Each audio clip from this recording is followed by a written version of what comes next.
Hello everyone. We will talk about correlated subquery today. My previous video was on subquery, so I would request you might like to go to my channel and check my previous videos. Let's start with subquery, correlated subquery. Sorry. So basically, correlated subquery is a subquery that uses the values of the outer query. As we know, in our subquery there are at least two parts of the query. One is outer query, one is inner query. So inner query, in subquery what happens, the inner query executes first and it passes the set of results to the outer query and then outer query executes. So basically the inner query is independent of the outer query. So in that case we call it as subquery. So but there are certain places where the inner query is actually dependent on the outer query. To run the inner query, it actually need values from the outer query, and for every value of outer query, the inner query will be executed, and then it will again pass that value to the outer query, and value outer query will be executed. Okay, so in this case, we call it a correlated subquery. This question you will face in most of the interviews, and you also know it because it helps you to do many things while you are writing a stored procedure or doing some validation during your testing. And so let's start quickly see some examples about correlated subquery. Okay, so we have some tables here. One is staff table. So in sales staff table, and in this staff table we have few sales staff which personal details are given, their staff ID is given and manager ID is given. Okay, and there is a salary table in which we have the salary of each staff. Okay, so basic salary, allowances, bonus, then total salary is sum of all the three. Okay, so now we'll just recall what is a subquery. Okay.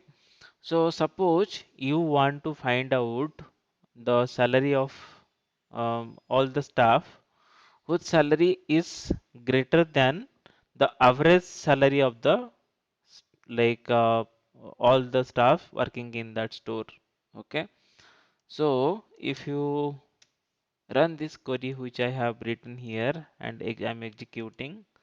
So now you see, so these are the staffs whose salary is greater than average salary drawn by the staffs working in the store. Okay. So here the query which is inside the parenthesis. So this is the inner query. If I run this inner query, you can see it is giving a result. So this query runs independently. Okay. And then the value which is coming out of this result of the inner query, it will be passed to the outer query and then it will show you the result. Okay, so you can give greater than or less than. If you put less than, it will show the staffs whose salary is less than average salary of the store. Okay, so this is basically a subquery. Okay, then what is a correlated subquery?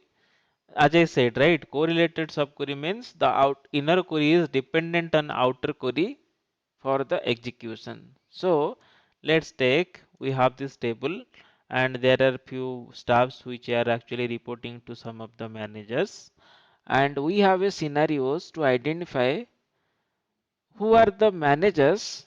Okay, like under which they have at least one employee, one staff reporting to them. Okay, so as you can see the manager ID column in this table. So you can see 1, 2, 4, 3, 5. Okay, so these are the people who are in managerial level. Okay, so though we have staff ID starting from 1 to 9, but everyone is not a manager. But 1, 2, 3, 4, 5 are managers. Okay, so different people are reporting to them.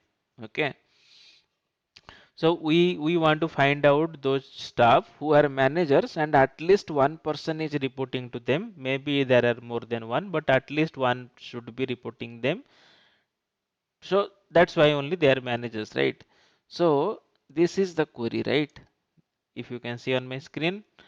So here what we are doing is we are fetching staff ID from sales staff table, and in the we are using the exist operator, and in the subquery we are using the same table select star from staff, and what we are doing where manager equal to staff. Okay, so this staff ID we are fetching from the outer query. Okay, you can see if I have used the alias O for the sales staff table in the outer query, and in the inner query we don't have any alias, so this manager id is from inner query. I am actually passing this uh, so what this query is doing here, the staff id from the outer table is getting passed to the manager id in the inner table, and if it matches, okay, and the exist operator returns true. Okay, so in that case you will get result for those staff who are managers. Okay, so let's run this query and see our result, and I will explain you. So now I am running this query, you can see the result. So now you see these are the staffs, right? 1 2 3 4 5. Okay, so let's validate our result. Okay, you can see the first result is from our sales staff table alone, and in that table you can see there are 9 records, 1 2 3 4 5 6 7 8 9 staff are the staffs id, and one is not reporting to anyone. He is on the top hierarchy. 2 is reporting to 1, 3 is to 2, 4 is to 4, 4 reports to 2, 5 reports to 4, 6 reports to 3, 7 reports to 5, 8 reports to 2, and 9 reports to 4. So basically 1, 2, 3, 4, 5, these are the staffs who are the managers having some other staffs under them. Okay. So and our second query, if you we run, you can see the result in the below. I am highlighting. So it is giving only those staffs, right, who are managers. And if you want along with staff ID, you can also fetch their first name, last name. Okay. So these are the people: Sasank Sil, Gaurav Goyal, Manoj Puri, Hari Bhosle, and Sasank Sil. Okay, so these are the people who are the managers in the store, having at least one employee working under them. Okay, so if our scenario is to find out the people who to whom there is no person are reporting, means they are not managers. Okay, so in place of exist, we'll write not exist. And now if you can see, we'll run both the query. See, so in our second query, we are getting 6, 7, 8, 9. Okay, so 6, 7, 8, 9 are basically people who are not managers. I mean, no one is reporting to them. You can see in the manager ID column of our table. So there is no one is reporting to 6, 7, 8, 9, right? So this is where the correlated subquery is useful. Okay. So now if I run this inner query independently, will it work? No, it will not work. Okay, because this is dependent on the value from the outer query. So this o dot staff id is the value which it will get from the outer query, and for the each value it will run and it will pass it to the outer query, and then outer query will give you the result. So this is a example of correlated subquery. So as you know, in my subquery video I have explained like different type of operators we can use while writing a subquery. You can use all those operators here as well while writing a subquery. So please go and see that video. And and this is little important from interview perspective. When you are going for ETL testing interviews or ETL testing as a developer also, they might ask you this question, so you have to explain them with example. There are a few important points I wanted to let you know.